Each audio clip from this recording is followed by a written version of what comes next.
the most common forms of human trafficking. There's labor, forced labor, which are mainly your migrants out in the fields picking fruit. There's sex trafficking, there's domestic sex trafficking, and there's domestic servitude, which are more like your cooks, your wait staff, your home health care people, stuff like that. Say the other common type, oh, no, I think we got this working. We're good. Is sex trafficking, which is basically what it sounds like. It's individuals being trafficked for purposes of the sexual business. What called your attention to the cause of human trafficking? Well, for me, a large majority of my 29 years, I worked in selected enforcement units, which primarily targeted prostitution in Tampa. Whether it was massage parlors, it was the Nebraska Avenue Spine, Hillsborough, and lingerie shops. So basically all these years of dealing with these establishments, we've always went out there. It was always the MO of the police department to go out there based on the complaints, take care of the problem, and that would be mostly by just arresting the girl, getting her off the street, and that was the end of it. Nobody ever looked into it any further. And in about 2007, I sat down with Special Agent Greg Christopher with the FBI and Stacey Harris with the U.S. Attorney's Office, and we tried to figure out, I mean, I don't know too many 12, 13-year-old girls that decide that they're going to wake up one morning and they're going to be a prostitute. So we started taking a look at what makes this happen, and we started taking a victim-centered approach and talking with victims, identifying victims, and then started working these cases in a little bit different way in concert as a task force with the FBI, Tampa Police, and the Hillsborough County Sheriff's Office. Thank you. I would say my attention first came to it, and actually to clarify, I am not an assistant U.S. attorney. I'm actually an assistant state attorney. So I work for the 13th Judicial Circuit State Attorney, which is Mr. Andrew Warren. I've been in that office about 3 years, and I spent, at this point, a good chunk of my time in the office in our juvenile division. And that, I would say, was the first kind of time I encountered the issues of human trafficking, and then I continued to become more involved outside of the office. But the way I saw human trafficking, my first real experience of it was the division I was assigned to within our juvenile division dealt with a lot of foster children, and seeing the kids who are being recruited through the foster system and who are falling victim to human trafficking, and primarily in these situations, sex trafficking. So what are the common difficulties for law enforcement officers when dealing with these types of cases? Well, as a law enforcement officer, dealing with the victim is always a challenge. You're dealing with children that have, victims that have low self-esteem. They're often have substance abuse problems. The real challenge is trying to get them services to stabilize them so that, you know, not everybody wants to talk to the police, especially at that encounter, their first initial encounter with law enforcement. It's really hard. So to get social services and stuff in place to stabilize that victim, to get them to assist law enforcement, I think that's a big challenge for us. Because without a victim, you don't have a crime. Yeah. I'll say that's absolutely correct. That's an issue we run into in the state attorney's office: no victim, no crime. But I'd say really the biggest issue sometimes is, and again, I've seen this a lot from the perspective of juveniles, is that for them to see themselves as a victim. You know, I don't want to be the one to cause a person to suddenly feel like a victim, but they don't realize that they have been victimized. That, you know, they look at the person who trafficked them as that's their family, that's their boyfriend, and they don't see that they've actually themselves been a victim of a crime. How are these children recruited? Well, a lot of it has to do with the internet, social media websites such as Facebook. I don't want to sound old, but Moco Space and Instagram, the malls, foster system, family, friends, people at schools. I mean, it really happens everywhere. I would just echo that. It can happen anywhere. It can happen within school district, within foster homes. There's been cases of children and individuals who've been trafficked by their own family members, by family friends. I would go almost as far as say there's not a place that it can't happen. Agreed. What are some characteristics of the pimp? Well, it's not the big fuzzy hat and the cane and the fancy cars. Well, at least not all the time. Maybe sometimes. But characteristics of a pimp, I mean, they're very violent people in most part. I mean, you have your Romeo pimps that promise the girl everything and buy them gifts and kind of mold them into, hey, you're doing this for us. Or you got the gorilla pimp that's very violent and really manipulates the girls or boys and is very violent towards them. Got it. What aspect to human trafficking do you see that is different from the point of view of other perspectives? I think, well, at least from my perspective, a lot of times when we see the victims come in, a lot of times they're coming in as defendants in other cases. Like I said, in juvenile, like I saw it a lot. They, not prostitution. Now, juveniles can't be charged with prostitution, but committing other crimes, sometimes trying to get away from their pimps or because their pimp or whoever was trafficking them was encouraging to do these things. I would echo that. I mean, the only difference in most cases, I compare it to drug sales. Once a drug dealer sells his drugs, there's nothing left. But in human trafficking, a trafficker sells his girl or boy over and over and over again. So there's an endless supply of that victim, so to speak. Could you tell us some facts about the victims, average age of the victims? Well, for us, it's mostly the entry into prostitution or human trafficking. It's mostly 15, 16, 17 years old. We've seen a child 9 years old. I mean, that's the youngest we've seen. And adults, it could be any age. But I would say most of the people I deal with are 15, 16, 17 years old, and mostly foster care kids or kids from a broken home that have nobody at home, no love in the household. So it's usually kids with self-esteem that usually run away and find prey to these traffickers. I would agree with that most of the average age of when someone gets started in this is usually disturbingly young. What legal changes do you see being made to prevent an increase in human trafficking? I'd say kind of just a general, I don't know if I want to use the word policy, but an idea that the corporal had talked about is looking at the victims of human trafficking as victims as opposed to themselves as being criminals. I think that's probably one of the biggest things in criminal justice overall that I think helps a lot with the situation.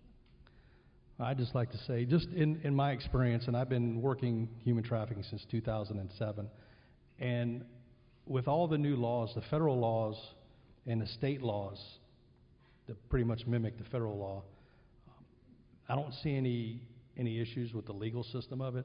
The biggest problem that I see as an investigator, and I'm not talking, this is me as an investigator, I don't want to get beat up here, but is that the lack of social services. I think we do, and I say we, but I say we as a state, we do a disservice to the victim. I mean, because a lot of times we recover a victim at 3 o'clock in the morning, not everybody's up, but law enforcement's out there, and the majority of kids are foster care kids. So when we call in the middle of the night, it's going to be either DCF or Eckerd or one of the other child agencies that come pick this youth up. And a lot of times they have problems with substance abuse. They need to be detoxed, they need to be stabilized, and the system fails these kids, in my opinion. It's my personal and my professional opinion, is that we take these children and we put them back in a group home setting, which there's other victims of human trafficking or other alleged victims of human trafficking, and these girls just simply walk away or run away from this facility. I would agree with that. Just from my time spent in the juvenile justice system, the speed and the ease with which I've seen some of these kids manage to run away from the group homes that they've then been placed in. How is law enforcement trained to notice signs of human trafficking? That's all you. Well, we, I said, since 2007, I've been part of the FBI task force, and the FBI takes this very serious. They provide a lot of training, yearly training, a lot of conferences, not all beer drinking, but there are a lot of conferences that promote networking, promote investigative techniques. There's a lot of good information out there. I mean, there's a lot of good services that are provided in the community. I just think it helps us build on that. I mean, because what's in Tallahassee or Miami one day is going to be in Tampa, Orlando, or St. Pete the next day. So, I think there's a lot of good information that comes out of the networking and the working group portion of it. What are common venues for human trafficking to take place, and specifically where in our area? I mean, I think we just touched on it earlier. It can really happen anywhere. And one of the issues with Tampa Bay specifically, is that we are considered a destination spot. So we're kind of within the state, we're kind of a hotbed of it. But I mean, one of the biggest issues I think that has attracted human trafficking here, the big events. We had the RNC a couple years ago. We've had Super Bowls. We have arenas that can host these big events, and usually there's a spike around times like that. Yes, I agree with that. Big events. I mean, big thing with Florida is the weather is beautiful. I mean, these guys can come by here. It's easier to do what they're going to do in this atmosphere, in this environment with the beautiful weather. I mean, any large-scale event that has a lot of men, you're going to find these people or these girls or these boys being trafficked into those environments. What is the most touching story that has motivated your work? One that I remember, and I wouldn't exactly call it touching, it was more of a shocking thing for me. It was actually a young boy. As I say young, he's probably like 16. He was in the foster care system, and I watched him lie his face off, is the only way I can describe it, to the judge, when the judge was just trying to get information from him to find out who it was who was trafficking him. And he just told lie after lie after lie to avoid having to give that information to the judge to protect the person who was doing it to him.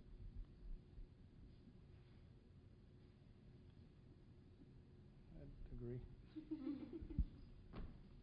What loopholes are in the system that make it hard to prosecute offenders? Well, prosecution is hard. Like I said before, no victim, no crime. And the big issue is we can go out there and do sting operations. We could recover a juvenile or an adult. But without that component of stabilization, it's hard for us to build that prosecutable case. So I think we need more resources. I think we do good legally as far as prosecution of these cases. It's time that the resources catch up with us. I think there needs to be more funding and more facilities. I mean, there was a time when I first started that, you can call a place in the middle of the night and be able to place a kid. Now you can't do that. I mean, if you, even for an adult, and we do have our share of adult victims, I've lost 3 victims over the last probably 6 months without no placement, or if there is placement or somebody wants to go to a facility, some of these places are making them call over the phone and do a questionnaire. It's hard to get treatment. That's the biggest problem I see. I would echo a lot of what he said. I don't want to call it as much as a loophole, but the Sixth Amendment of the Constitution provides someone who's accused the right to confront their accusers, which unfortunately in this situation means the person who's trafficked has to testify against the person who did it. That's an issue. It can be an issue of re-victimization. Offices like mine do have people that can help walk people through the process, try and make it less traumatizing as possible, but at the end of the day it is very difficult, but unfortunately the law requires it from us. So I would echo what the corporal said about needing more services, more funding for those services, and I see the lovely ladies up here nodding their heads who are boots on the ground with some of these services to help protect those victims, make them feel safe so that they feel more comfortable coming forward to law enforcement and working with the agencies that then turn around and prosecute the offenders. Is there anything you'd like to add? I just, like to say that over the last 10, 11 years, we've done a lot of community outreach. We've done a lot of getting into the governmental agencies and other law enforcement agencies and teaching, basically see something, say something. And I think that we've had a big success rate because the amount of tips that we used to get back in 07, 08, we'd average 8 to 10 tips a week. And it was 8 to 10 tips of people calling in. And now, I'm down to maybe 2 to 3 tips a month. So what we're doing is working. We've got great prosecutors. I mean, the state attorney's office does a great job. Rita Peters, love her. Stacey Harris, U.S. attorney, love her. Great. You couldn't have better, as far as a task force in Hillsborough County, you couldn't have a better group of people to go out there and work these cases. Everybody I work with daily on these cases is equally as passionate, and they really care. Most of them are parents. They get it. They have kids, and they don't want that in their community. So we've been really successful, especially on the federal side. Most of these cases I start out working on a state level, and then sooner after I take them over to the federal side, because you're going to, 9 times out of 10, you're going to get more time on the federal side. And, you know, to think back in my career, one of my first cases, first or second case started out of Tampa, and we're a task force that covers Central Florida. So one of them was a gentleman by the name of Waylon Rodriguez, and Waylon was a violent pimp. So when something sticks out to me, this was a case that started it here in Ybor City. 15-year-old girl was in Ybor City, got lost from her parents, got a friend, wanted to give him a ride. Long story short, they agreed to give her a ride. She was kidnapped. They pulled a gun on her, took her all the way to Orlando, took her into a hotel room, took all her phones and everything, and pushed the dresser drawer across the door. And they basically had a heart-to-heart with her that she was going to go out there and prostitute. So long story short, this case evolved. It went from Tampa to Orlando, from Orlando to North Carolina, identified 7 victims. I mean, this was a violent guy. He was a career criminal, and he would beat these girls with a glass Grey Goose bottle. I mean, it would, ever talking to these girls, it would just make your hair stand up. Not that there's much there, but it would make your hair stand up, and it was just heart-wrenching. So, you know, this was a guy that, you know, me and Greg are driving him back from Orlando, and he's like, come on, Greg. You know, he didn't think we had him, but we went to jury trial on him, and this is the first case that I ever went to in federal court. And it was the first case I ever had to testify in federal court, and it was a tough trial. And but he was found guilty by a jury and sentenced to a life sentence plus 5 years. So he'll never get out. He'll never victimize anybody. But it's rewarding cases like that happen in this area, and I mean, it could happen anywhere. So I'm glad that we're part of the task force, and I'm glad that we have people that put their heart in it. And it's been a good ride, a rewarding ride, and the most important thing is just being a voice for people out there that don't have one. And there's a lot of people out there that don't have a voice. Believe it or not, we all have it pretty good, but there's a lot of people that don't have it like that come from broken homes and really need somebody to lean on and some help. So that's the rewarding part of my career. And, you know, I totally enjoyed the last 10, 11 years of it. I'd say I think the thing that makes me the proudest right here at this moment is looking out and seeing a face of teenagers who are educating themselves about this issue. I'm 33, you know, I'd say this has only really been a hot button issue for the last 5, maybe 10 years. You know, people weren't talking about this when I was a teenager. And Corporal's giving me dirty looks because I just said how old I am. But we talked a lot about the age range that people often get involved in human trafficking. You know, it's the age range of the kids I'm seeing here. You know, that you're educating yourselves because there might come a point in time where someone in this room may encounter someone, a classmate, someone in an organization, at your church, in your neighborhood, who's just something doesn't seem right. And like the corporal said, you see something, you say something. And the fact that you're educating yourself and then you're going to go out into the community with other kids your own age, and you know, you can be part of the, you know, I talked about the boots on the ground to help combat this issue.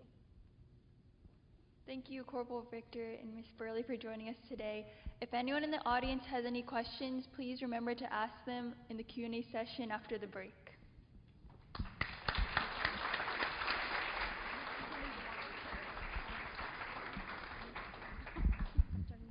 Thank you again, Ms. Burley, who's a state attorney, and Corporal Victor, for sharing your legal perspective of human trafficking. Our next interview will be conducted by MLC member Diksha Galmodi. She will be interviewing Ms. Dottie Gruber-Skipper, who serves as the Florida Anti-Trafficking Coordinator for the Salvation Army, and who has dedicated several years of her life towards creating impactful programming to generate positive policy changes in human trafficking. She has also created several community coalitions to target human trafficking, as in her own organization, the Heart Dance Foundation. She was named the Human Trafficking Advocate of the Year for Florida in 2013 by Governor Scott. Also in this interview will be Edie Ray, a survivor of childhood sexual abuse and human trafficking. Her experiences inspired her to found the Healing Root Ministry, which is a nonprofit organization that advocates for victims of human trafficking through programs and initiatives that aim to empower women impacted. She is dedicated to rehabilitating victims and informing the Tampa Bay community about human trafficking. Please welcome Deeksha, Ms. Gruber-Skipper, and Ms. Ray to the stage.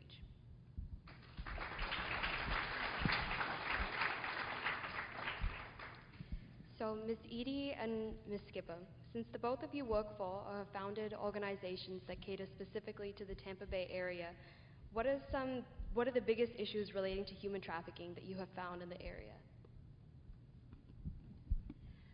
It's hard to just say one. There are so many issues and so many gaps. Funding, as it was relayed to earlier, funding is a huge issue to be able to provide the effective resources that are needed, not only in our area, but across the state, across the nation. So that's one of the biggest issues that I see. The other one that's really on my heart, and I think Edie would agree, is having this paradigm shift that people who are prostituted do not choose to be in that situation. It is something they are not there by choice, and for people to think that it's otherwise, it's very sad. They're very sadly mistaken, and that whole paradigm shift needs to change, realizing that these precious ones are victims and not criminals. And I agree also with the funding, definitely needed, and then the paradigm shift. I think also, verbiage. We're not saying victim anymore. We're saying survivor, because once we have been rescued and we're survivors then. So verbiage and funding. So. What are some misconceptions about human trafficking, particularly in regards to immigrants in the prostitution industry? Well, I think one of the biggest misconceptions still, with all the education that we have been able to provide across the nation, is that human trafficking happens right here in the United States. It happens right here in Florida. It happens right here in this neighborhood. And that there are so many people that still believe it only happens in third world countries. So I think that is one of the biggest myths. And then what I just relayed earlier about people who are prostituted not being, considered, they're not criminals, they are victims. And mine is the same thing. I talk to people all day, and they believe the same thing. It's only in overseas countries. It couldn't happen here in Tampa. Who are the most common victims of sex trafficking, and why? Oh, that's a tough one, because it impacts everyone. There really are no boundaries, but it's the vulnerable of the vulnerable. And as it was talked about earlier, it's the person who feels like they need to belong somewhere, and they're looking for attention or looking for somebody to just say, "Hey, I'm proud of you," or you're beautiful, without expecting anything in return. So I don't know. I know the foster care system that was talked about earlier, children in foster care, big targets. A big target is also, let's say, a boy comes out to his family that he thinks, he wants to be a different gender. He identifies in it as a different gender. His parents might kick him out of the house. They are prime targets for a trafficker to say, "Hey, come, we'll be your family. We'll give you what you need." So I don't know if that's answering your question, but those are the two that come to mind. And also, we need to remember our runaways is a prime foster care. So,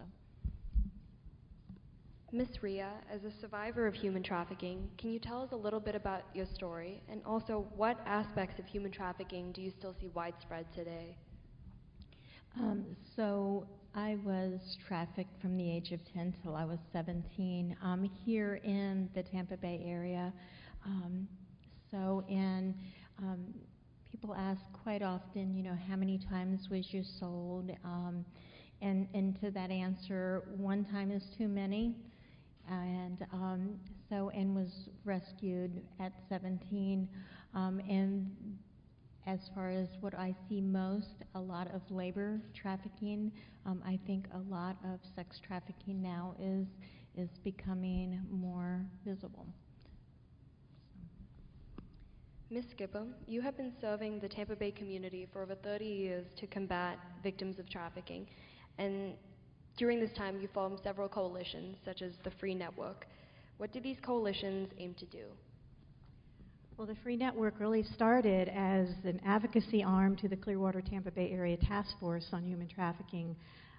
It started out with another name, the Community Campaign Against Human Trafficking. We have morphed into the Free Network, and the Free Network serves to just bring the community together, to provide awareness to the issue, to really network with each other to see what other service providers and organizations are providing in this area, and also working together very collaboratively to bring resolve as best we can with the resources that we have in the community, because not one organization is the answer to solve this problem. We need everyone. Every single organization, every single person, all hands on deck are needed. So that is one thing that the Free Network is very good at doing, is gathering the community together to help resolve this issue as best we can with what we have. According to a 2016 United Nations Office on Drugs and Crime Global Report on Trafficking in Persons, women and children make up 96% of the people who are trafficked for sexual exploitation. Ms. Rhea, your organization, the Healing Root Ministry, works very closely with women who are working in local adult clubs. How prevalent is sex trafficking in Tampa's prostitution industry, and what steps is your organization taking to combat the issues? So first, I think it's important to know that Healing Root partners with Heart Dance, Miss Dottie Skipper, together. Just to clarify, Heart Dance is my personal ministry. I have a paid position with the Salvation Army as the director for the state, but I have a personal ministry, Heart Dance Foundation, that goes into the strip clubs and ministers to the women, and Edie and her organization partner with us. So I just wanted to clarify that. Yes. Okay. I think that sex trafficking is definitely prevalent in the clubs that we go into. We see a lot, and don't you think? Yes.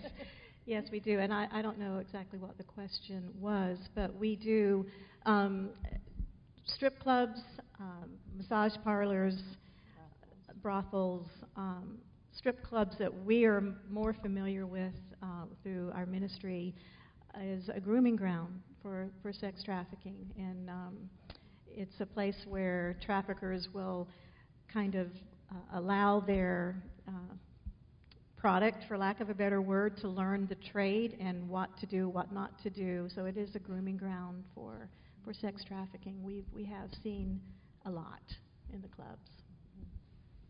And just if we have time, I was going to ask, so there are a lot of crime shows that deal with human trafficking.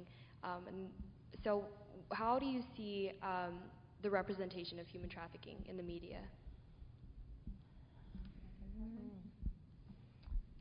Go ahead, you go first. A lot of exploitation, sensationalism, and the same in our media, even here locally, a lot of sensationalism. The movie Taken is not realistic about sex trafficking. I'm going to admit something, that I love the show Special Victims Unit. Me too. I That's think my that favorite. comes close to what the reality is. But I think overall, I think realistically, the media does not portray it.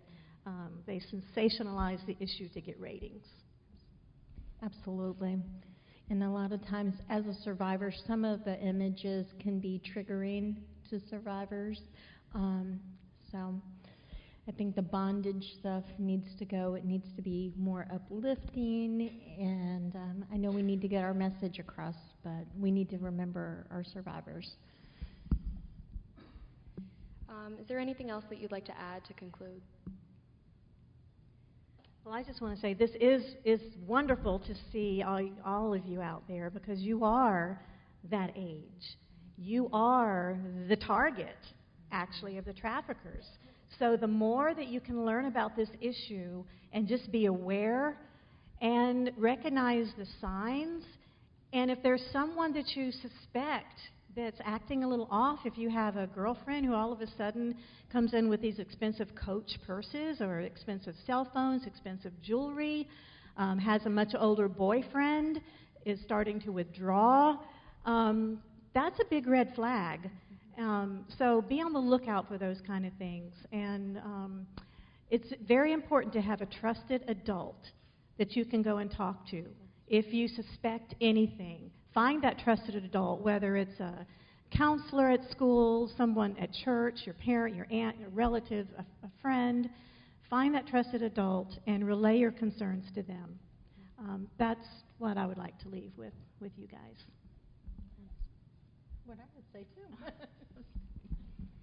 Thank you so much for agreeing to be a part of this panel and helping us all understand this complex issue a little bit more. Just a reminder to our audience, please be sure to visit the Healing Root Ministry booth and the Salvation Army booth at the gallery walk during the break. Now I'll hand the floor back to Adesha to continue the rest of the program.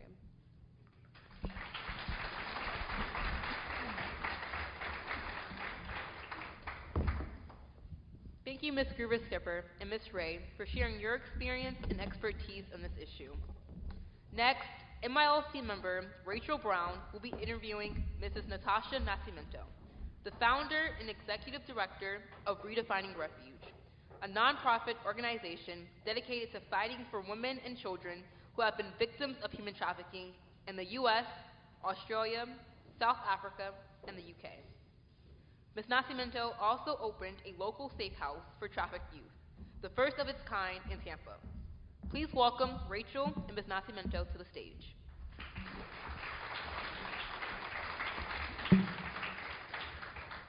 Thank you for being with us today. Can you please tell us about your organization, Redefining Refuge? Yes, so hello everyone. My name is Natasha Nascimento. I'm from South Africa. I can see you guys all looked at me super funny when I talked. I started Redefining Refuge probably about 8 years ago, and we are a safe house program for girls specifically, so girls between the ages of 12 and 17 that have been identified by law enforcement or, guidance counselors or the foster care system as being victims of human trafficking and also sexual exploitation. So sometimes that means pornography, or doesn't necessarily mean that they have a trafficker. So we do commercial sexual exploitation as well as the human trafficking piece. What inspired you to start Redefining Refuge? So as many of you volunteer, a long time ago I was in a volunteer meeting and people were talking very sort of casually about child prostitutes. And that was kind of an oxymoron to me because I wasn't sure how a child could be a prostitute, and I also knew that prostitution was obviously illegal. And so I remember asking, I said, so what do you guys do with child prostitutes? Because prostitution's illegal. And the response was, again, it was a very casual response, and the response was, well, we arrest them. And so, excuse my crassness, but my response was, okay, so a child that's getting raped repeatedly for profit every single day, when they see a law enforcement officer that they think is there to help them they're there to arrest them. And the response was, yeah. I mean, it was very, very, and I was outraged by that. I mean, I was completely outraged, and I'm from another country, and so I said, well, if it was a foreign child that was happening to, what would you do then? Would you deport them? Oh, no, that would be a human trafficking situation. So then I was even more outraged because, okay, so your own children that are born and raised in this country, they're getting criminalized and going to jail, but someone that comes from another country, they get treated like a victim. So there was such a large disconnect, and Corporal Victor and Dottie both talked about just a paradigm shift and a language shift. So we needed to reframe the entire issue, and that was it for me. I needed to do that. So. You have noted on your website that minor victims of human trafficking are frequently recognized as children of sexual abuse. It is imperative to note that their level of abuse and trauma is so severe, it requires a specialized means of care. Please tell us about your residential safe house program. So that is accurate. We've had over 100 children come through our doors since we've been open, and I will tell you that by the time a child is actually trafficked, it's a byproduct of a lot of other things that have gone very wrong. So I could be wrong, but from my personal and professional experience, every single solitary child that has been in our program was sexually abused at some point in their early childhood. So that's every single child. You also see cycles of abuse. You see domestic violence. You see poverty. You see single-parent families. So you see all these different vulnerabilities, and trafficking ends up being the byproduct. So it's interesting, when you first started the program, people will come up to you and say, what therapy are you giving the kids for human trafficking? Which kind of makes me laugh, because there's no trauma treatment for human trafficking. It's like an onion layer. We have to peel back years and years and years and layers and layers and layers of trauma to get to where the trauma first ever happened, and then sort of how the cycle of abuse continued. So our program is very therapeutic in nature. Our children have individual therapy twice a week. They have group therapy once a week. They have art therapy. They have music therapy. They have equine therapy. So lots of alternative therapies.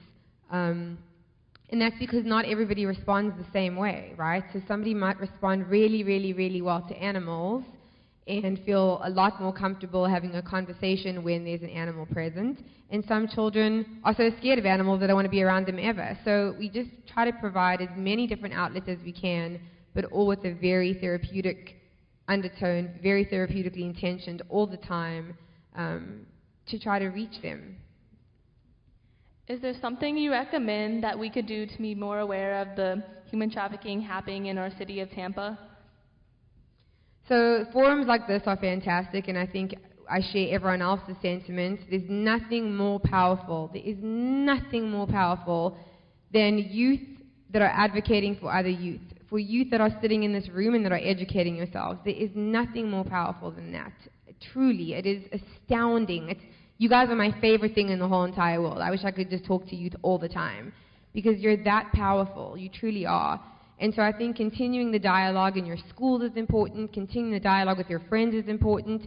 There's actually a resource that I would encourage you guys to look up. It's called Chosen, and the website that you can find the resource is Shared Hope International. It's a resource specifically for students to share with other students, and it's about a girl that is your age and went to a good school. She was doing college classes in her senior year. She had a full scholarship to go to nursing school. She worked in a little coffee shop. She was a cheerleader, all-American girl, and almost got trafficked by a normal college-looking guy, a guy who played football, in fact. So educate yourselves and understand one thing. It doesn't matter where you grew up, where you live, who your parents are, what you have. No one is exempt from this happening to them. No one. And the other thing that I would say to you as well is make sure that you're holding each other accountable as friends. If you see Susie Q come and she has some Louboutins and you know that her mom and dad didn't buy her those, go and tell someone. Don't keep it to yourselves.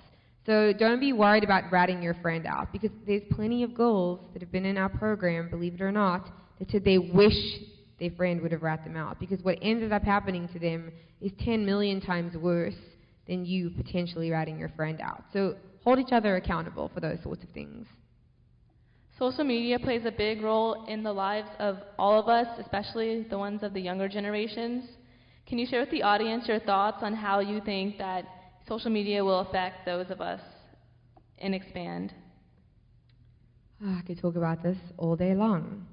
So social media is a very, very, very big problem. I think Corporal Victor mentioned that as well. It's a very big problem when it comes to recruiting. So show of hands. Who is Instagram? Who is Snapchat? Who is Facebook? Okay, everyone put your hands down. And be honest. Let's see how many people will be honest with me. How many of you know all of your friends on Instagram? One person. Okay, 2 people. But how many of you do not know all of your friends on Instagram? Thank you for your honesty. And that is a very big problem, because I have lots of Instagrams, and I have lots of Snapchats, and I have lots of Kicks, and I have lots of everything. And the reason I have lots of fake profiles is because I like to know what's going on. So I'm very familiar with what goes on and what gets exchanged. And the bottom line is, people are not who they say they are on social media, and you guys know this. That's why you're all smiling at me with these big guilty smiles, because you know this. But the problem is that you don't think that something's going to go wrong. Something can go very wrong. In fact, some girls at a local private high school thought it would be funny to download an app and see how much stuff they could get a guy to send them. Some old man. Let's just see how much stuff he'll send us. Well, they didn't really think it through very well, because they used their real address for this strange man to send them stuff. Do you think this strange man, after sending iPads and iPods and whatever he was sending, do you think he eventually showed up to their house? Yeah, it's dangerous, you guys. It's not a good idea. When you have people on your social media that you don't know, I can tell you things about probably some of you in this room that you would be horrified that I know. You give up way too much information about yourselves on social media. How many of you Snapchat frequently? And so you Snapchat because you think it's private and it goes away. Well, did you know, and everyone's going to get out their phone hastily and delete Snapchat, did you know that Snapchat's in a huge lawsuit with the Federal Trade Commission? Because not only do they keep and save all of your snaps, they've sold them to a third party. Did you know that? No. Nothing is private. When you hit send, when you hit upload, it is no longer private. Lots and lots and lots of youth actually end up getting bribed with what's on their social media. People know where you go to school. They know where you dance. They know what your favorite drink is at Starbucks. They know so many things about you. And we've had 3 girls in our program that the way that the trafficker ended up getting to them was he knew about their siblings. I know you have a little sister. I know where she goes to school. I know you have a little brother. I know he does karate here. And then they get scared. So stop, delete everyone that you don't know. I might be one of those people, and I'm not even joking. I have lots of fake profiles on social media. Some of them are a guy, some of them are a girl, some of them are grandma. Delete people you don't know, and stop giving out information about yourselves that somebody could potentially use to harm you. Oh my gosh, it sounds so old. But seriously. You have said some very powerful things tonight, and I'm sure there are people in the audience that would like to know how they can help your organization. How can we, sitting here today, help your organization, Redefining Refuge?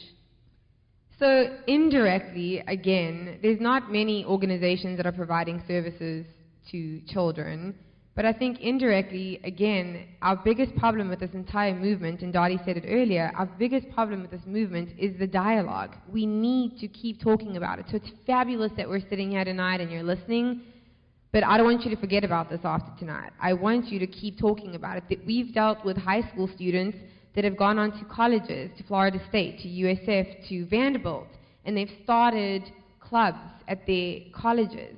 That's powerful, because hopefully by the time you guys are our age, this won't even be happening anymore. This will be like, oh my gosh, could you believe when they were that age that was happening?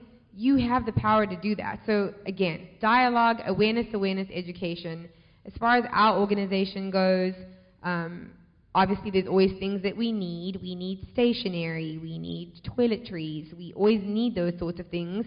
But what we really need is girls to have mentors.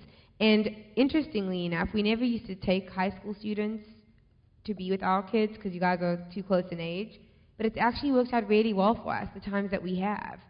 They can relate better to you than they do to us. And what's more interesting is how much you learn from each other. And what's more interesting is the amount of perspective that you guys in the room can get, because you will understand that they were just like you at some point before they ended up in a terrible situation. Those are all great points. Do you have anything you'd like to add? Delete everyone you don't know on your social media. Thank you.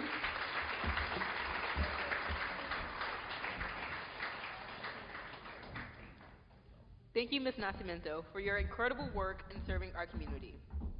Our final interview will be facilitated by myself. I will be speaking with Ms. Jennifer Wilson, an associate of Adams & Reese since 2016. Ms. Wilson has over 10 years of experience working for the Florida legislature, as well as serving as a top advisor and campaign manager for several Florida congresspeople. I will also be interviewing Ms. Donna Lancaster from the board of Zonta Club of Pinellas, an organization that empowers women through service and advocacy. She is also a representative of the Free Network, who works to collaborate with other groups working with this issue. Ms. Lancaster sits on the board of two organizations working to end human trafficking: the International Association of Human Trafficking Investigators and Shared Hope International. Please welcome Ms. Wilson and Ms. Lancaster to the stage.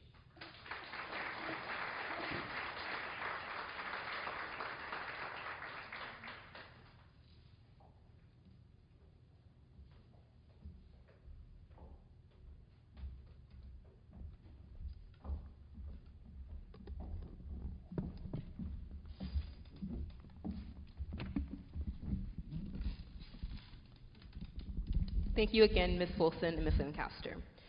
So to clarify the law about human trafficking, any person under the age of 18 who is induced to perform a commercial sex act is being trafficked. Correct? Correct. What was one of the first modern pieces of legislation that addressed human trafficking? The Tvpa in 2000. Could you also explain what that did and the current status of it? It laid out the definition and provided some resources and some guidelines for it. It is now waiting to be reauthorized. The last authorization was in 2015. So there are several bills in the Congress currently, but it has not been reauthorized since 2015. And do you know why it hasn't been reauthorized? I think because we couldn't get anyone to vote on it. 88% of sex trafficking survivors reported having contact with a healthcare provider while being trafficked. Can you tell us about the Stop, Observe Act and Respond Act, also known as SOAR, and why it is important? Well, I think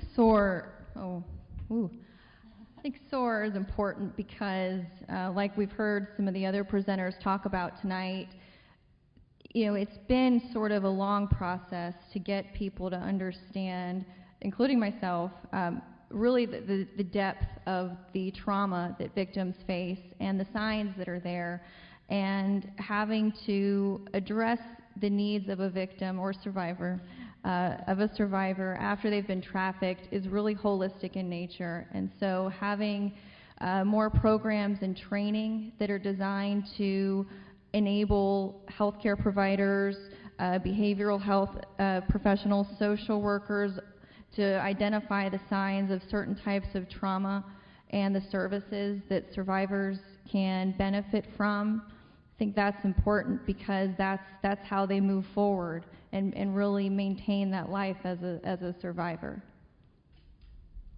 I would say that virtually all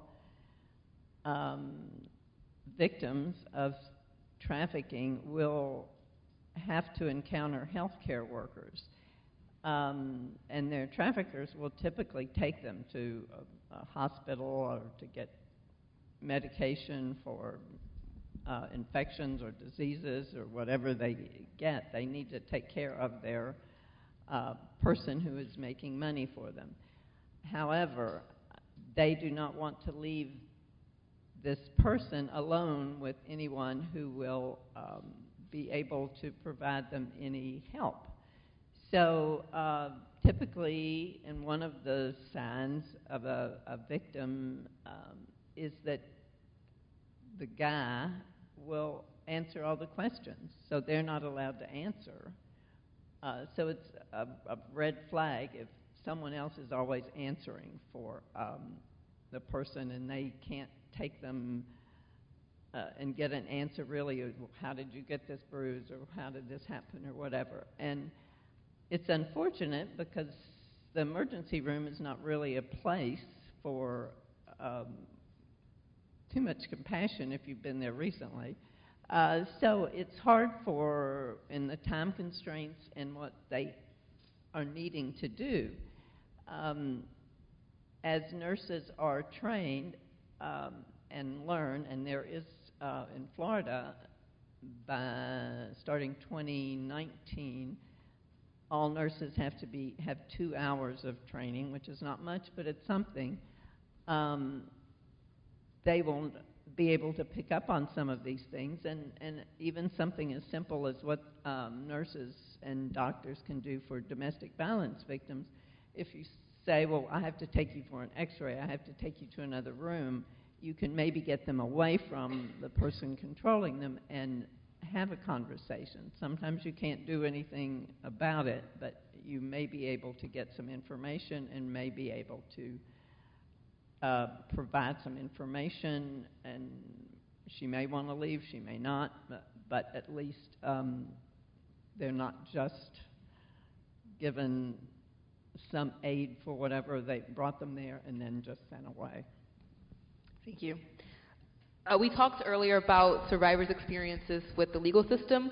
So is there any current legislation addressing survivors' experience with punishment through legal system? In Florida, I think it was, well, it's been a couple of years ago when the Human Trafficking expungement law was passed. I believe it was in 15 or 16 when the federal law expungement was passed. So they, a survivor can get their records expunged of crimes that they were forced to do while being trafficked, like if they were forced to steal or resist arrest, all those sorts of things. It's not a simple process. You have to petition the court. There are some other issues that would be beneficial that did not get voted in, that were, there were bills this year that did not get passed, involving keeping addresses private and things like that, so they could have a little more security, but those did not get passed this time. And there, I think the recent conversation at least has focused on the recourse for victims in terms of a civil lawsuit against their trafficker and against people or entities that facilitate the trafficking, such as a hotel. That was a big discussion in Tallahassee this last legislative session. There was a bill that would have allowed human trafficking victims to sue their trafficker and to sue anyone that knowingly facilitated the crime, such as a public lodging establishment, hotels, motels. The hotel industry obviously hated the bill, but then they had a provision added to the bill that created a defense that if the hotel could show that they trained employees on how to recognize signs of trafficking. If they responded to any reported signs or incidents of trafficking occurring at their facility, et cetera, then they had a defense to the lawsuit, potentially. But in conjunction with that bill was a sister bill that went along with it. It created a trust fund for victims of sex trafficking, and it would have put money into a trust fund and through the FDLE for programs that would help victims of sex trafficking. It didn't pass. It was a very contentious issue. Part of the reason it didn't pass was because it was opposed by the hotel industry. But in addition to that, the Florida House did not pass the trust fund bill. They only passed the bill giving the victim a right to a lawsuit.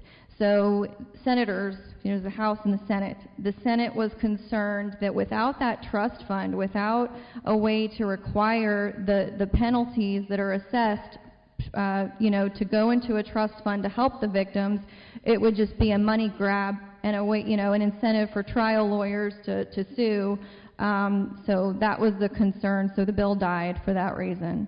But in Washington, D.C., the conversations also focused on a similar issue, except for social media websites that allow sex trafficking essentially to be facilitated through their websites like Backpage.com. We saw the FBI raided Backpage.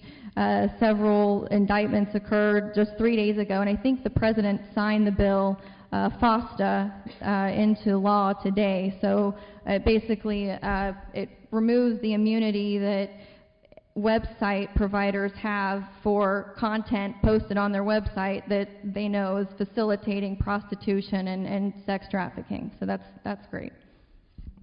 My next question was actually about FOSTA.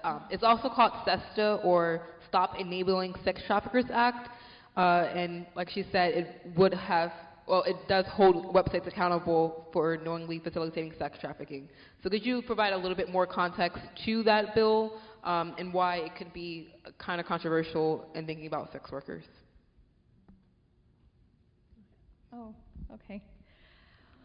Well, I know a lot of the sex workers are concerned, or they're upset that basically the argument is that websites like Craigslist and Backpage gave prostitutes a safe way to attract their John, and it allowed them to screen for quality clientele. And now prostitutes, at least the majority that are, voicing their concerns, are saying now they're going to have to go to their pimp. They're going to have to go to the streets and work the corner, or whatever they do that doesn't involve a website where they can advertise their services in a safe way. That's been the primary argument that I've heard as to why the bill might be dangerous.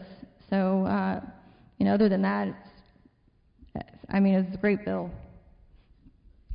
I think it's. I have heard and seen some opposition to it of First Amendment rights and things like that. But I have also heard survivors that I respect who say that the overarching good that it does in preventing the evil that goes on from the trafficking of and the unsuspecting evil that goes on far outweighs anything that is beneficial in it. And it just makes it so easy for people to see and assume that, it must be okay if it's this readily available, and it's really not. Is there anything you would like to add?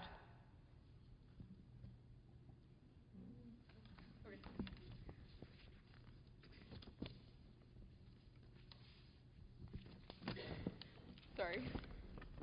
One thing I'll add, just while you're doing that, is a lot of what these forums do is great, and there are a lot of different opportunities to get involved and to promote, ideas that help victims.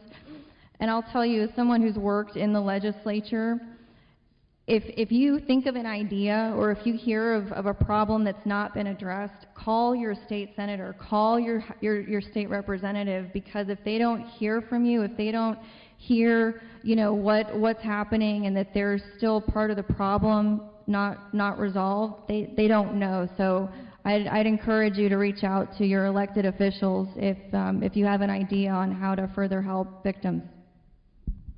Thank you. I agree with that wholeheartedly. That concludes our interview portion of the event. Let's give our expert speakers another round of applause.